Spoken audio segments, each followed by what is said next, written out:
मी भाऊ तोरसेकर. तुम्ही बघत आहात प्रतिपक्ष.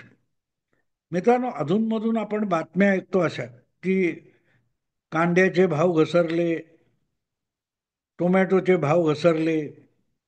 मग प्रक्षुब्ध झालेल्या त्या शेतकऱ्याने आपल्या शेतात उभं असलेलं टोमॅटोचं पीक त्याच्यावरून ट्रॅक्टर चालवला, कोथिंबिरीचं पीक त्याच्यावरून ट्रॅक्टर चालवून ती जमिनीत गाडून टाकलं, उपटून टाकलं, कारण त्याला भाव मिळत नाही.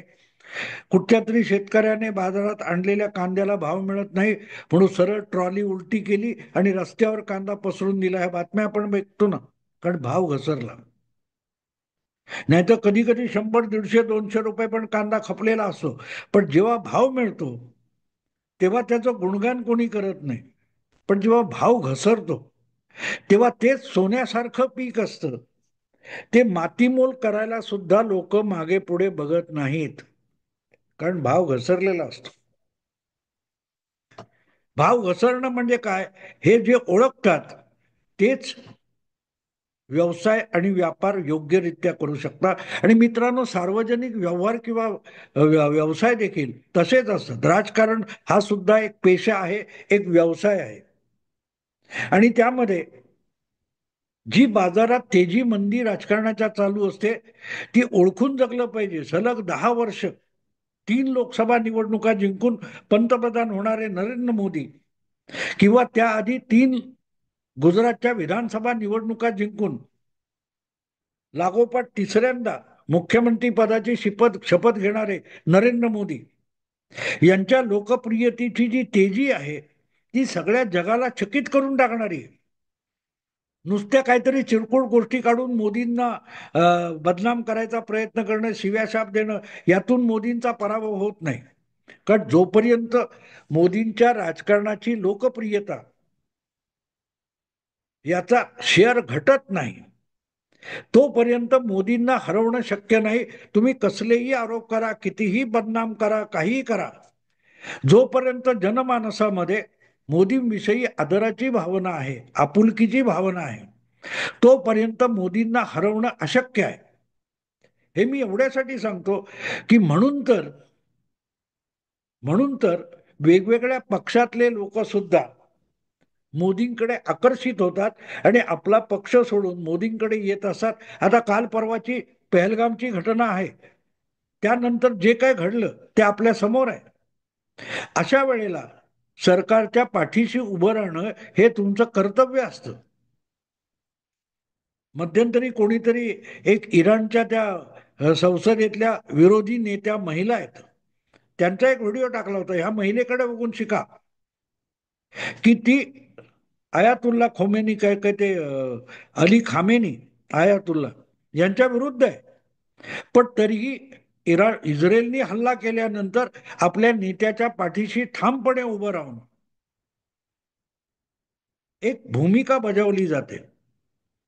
तर सांगण्याचा हेतू हा की नेत्याच्या मागे लोक का जमतात. तो नेता आपला राजकीय कार्य काय ते कारकीर्द घडवेल, आपल्याला राजकारणात उभं करू शकेल किंवा फायदेशीर काही करू शकेल, ही अपेक्षा असते, तेव्हा लोक त्याच्या भोवती जमा होत असतात. उद्धव ठाकरे जेव्हा म्हणतात की माझ्याकडे देण्यासारखं काही नाही, तेव्हा त्यांनी जरा वळून आपल्या पिताजींच्या कारकिर्दीकडे बघावं. 1966 पासून 1995 पर्यंत 29 वर्ष बाळासाहेबांकडे कोणाला मंत्रीपद देण्याची क्षमता होती का? 1995 साली भाजप बरोबर युतीचं सरकार आलं तेव्हा पहिल्यांदा शिवसेनेचे लोक मंत्री झाले, काय 20-15 असतील ते. पण त्या आधीच्या 29 वर्षामध्ये बाळासाहेबांकडे असं काय होतं की त्यासाठी लोक त्यांच्याकडे येत होते, त्यांच्या शब्दावर राबत होते. बाळासाहेबांकडे देण्यासारखं काही नव्हतं, पण स्वप्न होतं देण्यासारखं, आणि ते स्वप्न साकार होण्याची शक्यता सुद्धा दिसत होती. तेव्हा देण्यासारखं काही असावं लागत नाही. तुमची लोकप्रियता ही तुमच्या कर्तृत्वावर अवलंबून असते, आणि बाळासाहेबांसारखा माणूस राजकारणात चित्र बदलू शकतो, ही आशा त्यांनी तरुण कार्यकर्त्यांमध्ये निर्माण केली. म्हणून लोक त्यांच्या भोवती जमत होते. आज मोदीमुळे जवळजवळ 7-8 दशक अव्याहत जो काँग्रेस हाच भारतातला प्रमुख पक्ष होता, ते चित्र बदलता येईल भाजप हा एक मध्यवर्ती पक्ष होऊ शकतो आणि काँग्रेसची हवा काढून टाकू शकतो, हे वाटू लागलं म्हणून हळूहळू करत लोक त्यांच्या भोवती जमले. आणि तिथे मोदींविरुद्ध चकार शब्द बोलण्याची कोणाला हिंमत नाही पक्षात राहून. याचं कारण असं की मोदींच्या नावावर आपण निवडून येतो, बाळासाहेबांच्या नावावर आपण निवडून येतो असं वाटत होतं. तोपर्यंत कोणाची बिशाद नव्हती. भुजबळांनी तो प्रयोग केला, भुजबळ पराभूत झाले. गणेश नाईक शिवसेना सोडून गेले, पराभूत झाले. विसरू नका, विसरू नका. एकनाथ शिंदे तुम्हाला सोडून गेले तर हरले नाहीत. त्यांनी तुमच्या साथ सोडणाऱ्या आपल्या सहकाऱ्यांना परत निवडून आणून दाखवलेलं आहे. आणि म्हणून नुसत्या रोज फुशारक्या मारण्यापेक्षा उद्धव ठाकरे यांनी जरा आपल्या वडिलांच्या राजकारणाचा अभ्यास करावा असं मला वाटतं. कारण आता इतकी दयनीय अवस्था आली की तुमच्या विरुद्ध बोलायची इच्छा नाही, तरीही बोलावं लागतंय, इतका खुळाचार चालू आहे. काल परवा भास्कर जाधव यासारख्या शिवसेनेच्या एका नेत्याची मुलाखत एका वृत्तवाहिनीवर झाली आणि त्यात त्यांनी जाहीरपणे सांगितलं की शिवसेनेमधली फूट टाळता आली असती. असं जेव्हा भास्कर जाधव म्हणतात तेव्हा त्याचा साधा सरळ अर्थ असा की ती फूट टाळणं आणि शिवसेना मजबूत राखणं हे उद्धव ठाकरेंना शक्य होतं, पण उद्धव ठाकरेंनी ते केलं नाही. पुढे एकनाथ शिंदेने फोडली, ईडीने केलं की भाजपने खोके दिले, हा सगळा विषय दुय्यम आहे. उद्धव ठाकरेंना शिवसेना भक्कम ठेवण्यामध्ये अपयश आलं कारण त्यांच्यामध्ये ती इच्छाशक्ती सुद्धा नाही, हेच भास्कर जाधव सुचवते. टाळता आलं असतं, पण त्याचा अर्थ असा होतो की उद्धव ठाकरेंनी ते टाळलं नाही, कारण त्यांना ते टाळताच आलं नाही. ते टाळण्यासाठी जी लवचिकता लागते, ते प्रसंगावधान राखावं लागतं, त्याचा मागमूस उद्धव ठाकरेंकडे नाही, हेच भास्कर जाधव सारखा माणूस सांगतोय. आता भास्कर जाधवनी सुद्धा उद्धव ठाकरेंच्या चुका दाखवाव्या. याचा अर्थ उद्धव ठाकरेंची अवस्था किती दयनीय झाली आहे हे लक्षात घ्या. सगळंच खरं बोललं तर त्याची मला किंमत मोजावी लागेल वगैरे वगैरे शब्द भास्कर जाधव बोललेले. आणि त्याचंही कारण आहे, त्याचंही कारण आहे की भास्कर जाधव हे मुळातच शिवसैनिक होते. पहिल्यांदा शिवसेनेतूनच आमदार झाले. पण उद्धव ठाकरेंचा कारभार सुरू झाला, शिवसेनेची सूत्र उद्धव ठाकरेंकडे गेली आणि त्यानंतर त्यांनी आपल्या वडिलांनी जमवलेले एक एक नेते कार्यकर्ते होते त्यांना खड्यासारखं बाजूला करायला सुरुवात केली. त्यामुळे भास्कर जाधव यांना शिवसेना सोडून जावी लागलं होतं, जावं लागलं होतं. मला ते 2004ची वगैरे गोष्ट असेल. भास्कर जाधव यांना शिवसेनेची उमेदवारी नाकारण्यात आली. तेव्हा त्यांनी एकच हट्ट केला होता की मला तिकीट नाही दिलं चालेल, मी शिवसेनेचा कार्यकर्ता राहीन, पण तुला तिकीट देणार नाही असं बाळासाहेब ठाकरे शिवसेना प्रमुखांनी मला सांगावं. यासाठी भास्कर जाधव हे कलानगरच्या गेटवर ठिय्या देऊन बसले होते, पण त्यांना कलानगरच्या गेट पासून मातोश्री बंगल्याच्या प्रवेशद्वारापर्यंत सुद्धा येऊ दिलं गेलं नाही. तेव्हा चिडलेल्या भास्कर जाधवांनी बंड केलं, स्वतः सकट शिवसेनेचा उमेदवार पाडला. नंतर ते शरद पवारांबरोबर गेले, तिकडे जाऊन परत आमदार झाले. शरद पवारांना एक उद्धव ठाकरेंच्या कृपेने त्या काळात आमदार मिळाला. त्यांच्या कर्तृत्व बघून त्यांना शरद पवारांनी मंत्री केलं. नंतर चक्क महाराष्ट्र प्रदेश राष्ट्रवादी काँग्रेसचं अध्यक्ष सुद्धा केलं, प्रदेशाध्यक्ष. आणि अशा माणसाला 2019 मध्ये शिवसेनेत आणल्यानंतर उद्धव ठाकरेंनी साधं मंत्रीपद सुद्धा दिलं नाही. हा फरक आहे.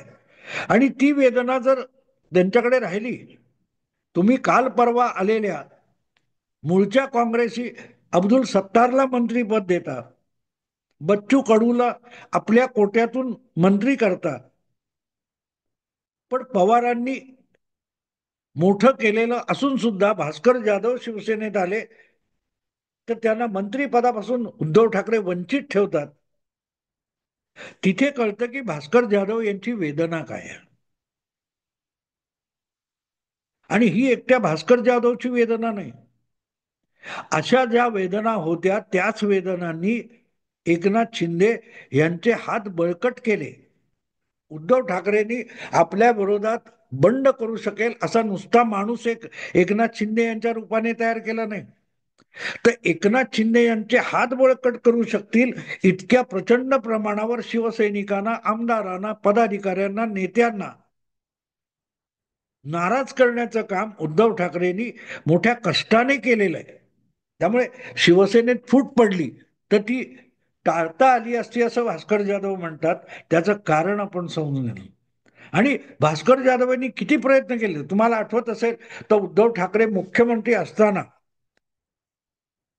मंत्रिमंडळाकडून गेलेल्या 12 आमदारांचं काय ते शिफारस होती, त्याला तत्कालीन राज्यपाल भगतसिंग कोश्यारी मान्यता देत नाहीत.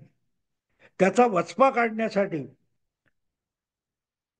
तालिका अध्यक्ष म्हणून विधानसभेच्या अध्यक्षपदी बसलेले भास्कर जाधव यांनी 12 भाजपच्या आमदारांना निलंबित करण्यापर्यंत पराक्रम करून दाखवला, तरी ते मंत्रिपदापासून वंचित होते. भास्कर जाधवांचं दुखणं समजून घ्या.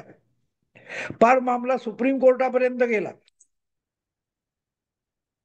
हे मी आज एवढ्यासाठी समजावण्याचा प्रयत्न करतोय की वारंवार मी उद्धव ठाकरेंना समजावण्याचा प्रयत्न करतो, ते मला काडीची किंमत देत नाही ते उघड आहे.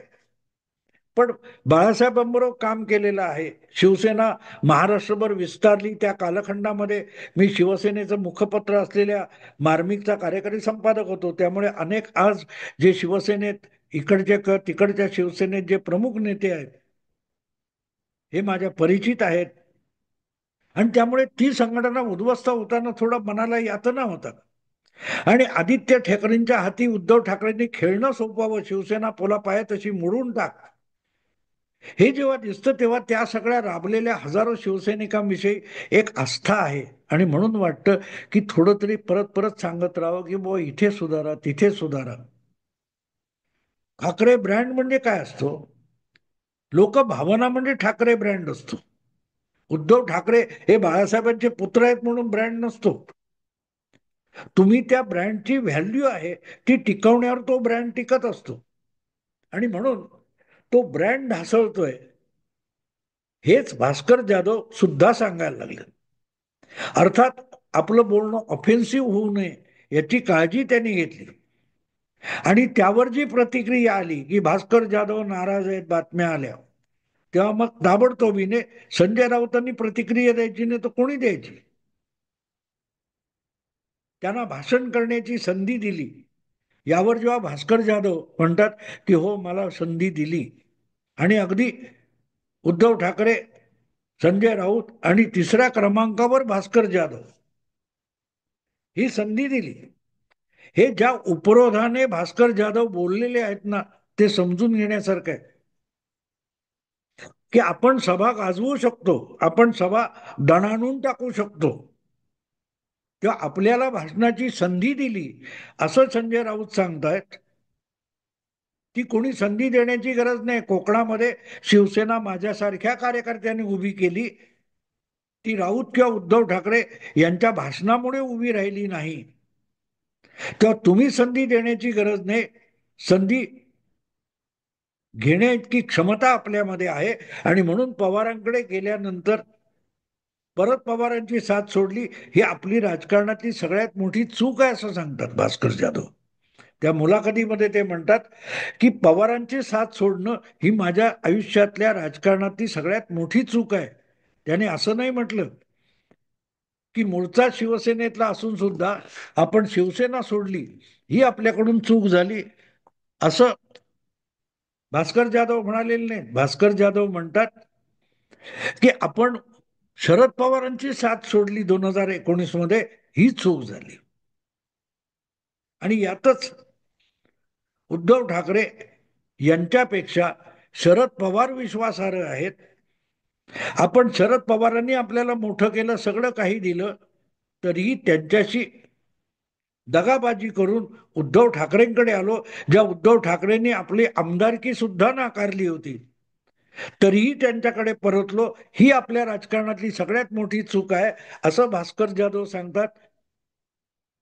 इथे उद्धव ठाकरेंना त्यांचे आज संगती सोबती आहेत, ते काय उद्धव ठाकरे यांची लायकी करतात याचं उत्तर मिळतं. की ज्याने दिलं त्याच्याशीही दगा करून उद्धव ठाकरेंकडे आलो आणि इतकी निष्ठा 5-6 वर्ष दाखवतोय तरी आपली कदर होत नाही, हेच भास्कर जाधव सांगते. आणि कदर त्याच्याकडून होत नाही ज्याला आपल्या पक्षाची नासाडी होते, ती सुद्धा रोखता येत नाही, टाळता येत नाही, टाळण्याची इच्छा सुद्धा उरलेली नाही. आणि त्यामुळे अशा पक्षात राहायचं की नाही याचा विचार करावा लागेल. अशाच प्रकारची भाषा जर भास्कर जाधव बोलत असतील तर त्याला फार महत्व आहे मित्रांनो, फार महत्व आहे. त्यापेक्षाही उद्धव ठाकरे यांची अवस्था लक्षात घ्या. आमच्यासारखे युट्यूबर असतील किंवा आणखीन कोण पत्रकार असतील, ते टपल्या टिचक्या मारतच असतात. पण आता त्यांच्याच पक्षातले भास्कर जाधव सारखे निष्ठावान नेते सुद्धा जर उद्धव ठाकरे यांना टपल्या मारायला लागले असतील तर मग उबाठा शिवसेनेचं भवितव्य काय याचा विचार प्रत्येकाने करायला हरकत नाही. उद्धव ठाकरेच नाही, त्यांच्यासोबत. आणि हा विचार लोक करायला लागले म्हणून बघता बघता महापालिका निवडणुका जसजशा जवळ येत आहेत तेव्हा रोजच्या रोज कोणी ना कोणी गळती चालूच आहे, थांबायचं नाव घेत नाहीये. आणि मग उद्धव ठाकरे गेला तो कचरा गेला. एक गोष्ट विसरता तुम्ही की चहा बनवला की गाळतात, तेव्हा त्या गाळणीमध्ये उरतो त्याला कचरा म्हणतात, निघून गेला तो चहा असतो. शिवसेनेचं बौद्धिक दिवाळ किती वाजले बघा. ही संजय राऊत म्हणतात गेला तो कचरा होता.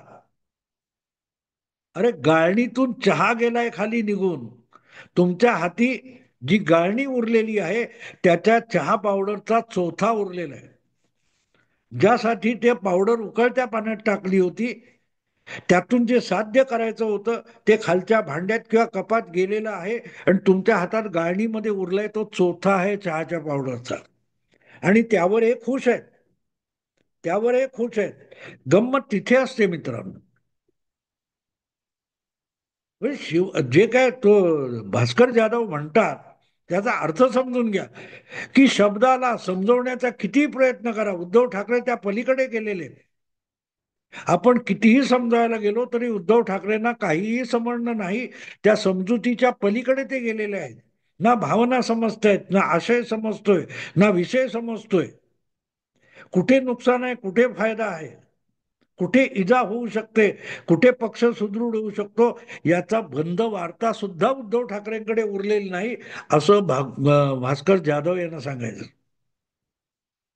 आता आजकाल असं असतं की एखादा नेता जेव्हा पक्ष सोडणार असतो तेव्हा तो आपल्या पक्षावर दोषारोप करायला लागतो. भास्कर जाधवांच्या बाबतीत तसं म्हणता येत नाही, कारण त्यांची बिचाऱ्यांची अवस्था अशी आहे की आता पवारांकडे जायचं तर कुठल्या तोंडाने जायचं, अजितदादांकडे जायचं तर कुठल्या तोंडाने जायचं, आणि शिवसेनेत राहायचं तर भवितव्यच नाहीये.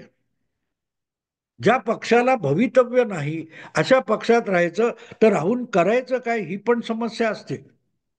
आणि त्यामुळे आपली इच्छा आहे, आपला पक्ष, आपण ज्या पक्षात आहोत त्या पक्षाची उन्नती व्हावी, तो ऊर्जितावस्थेला यावा, परत सत्तेपर्यंत जावा, आणि सत्तेपर्यंत नाही तर निदान त्याचा दबदबा असावा, ही इच्छा असलेले जे अजूनही उभाटा शिवसेनेमध्ये काही नेते कार्यकर्ते धडाडीचे आहेत त्यामध्ये भास्कर जाधव यांचा समावेश होतो.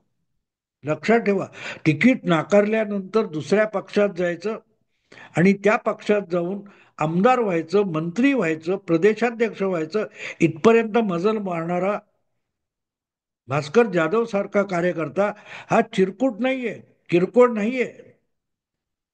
अख्ख्या कोकणामध्ये ज्यामध्ये शिवसेनेचा एक काळ दबदबा होता, महाराष्ट्रात शिवसेनेचा दबदबा असला तरी त्याचं मूलभूत कारण कोकण होता. त्या कोकणामध्ये आज शिवसेनेकडे नाव घेण्यासारखा एकच माणूस राहिलाय आणि तो आहे भास्कर जाधव, जो स्वबळावर निवडून येतो. पक्ष नंतर ते राष्ट्रवादीत असो किंवा शिवसेनेत असो, उभाटात असो किंवा शिंदे सेनेत असो, स्वतःच्या कोवतीवर निवडून येण्याची क्षमता असलेला भास्कर जाधव हा नेता जेव्हा उद्धव ठाकरेंना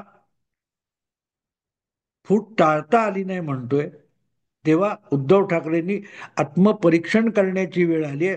पण आत्म म्हणजे काय, आत्मा म्हणजे काय, आतलं म्हणजे काय, बाहेरचं म्हणजे काय, याची गंधवार्ता नसलेल्या उद्धव ठाकरेंकडून भास्कर जाधवना सुद्धा आता कसलीही अपेक्षा राहिली नाही, एवढाच त्यांच्या मुलाखतीचा अर्थ आहे.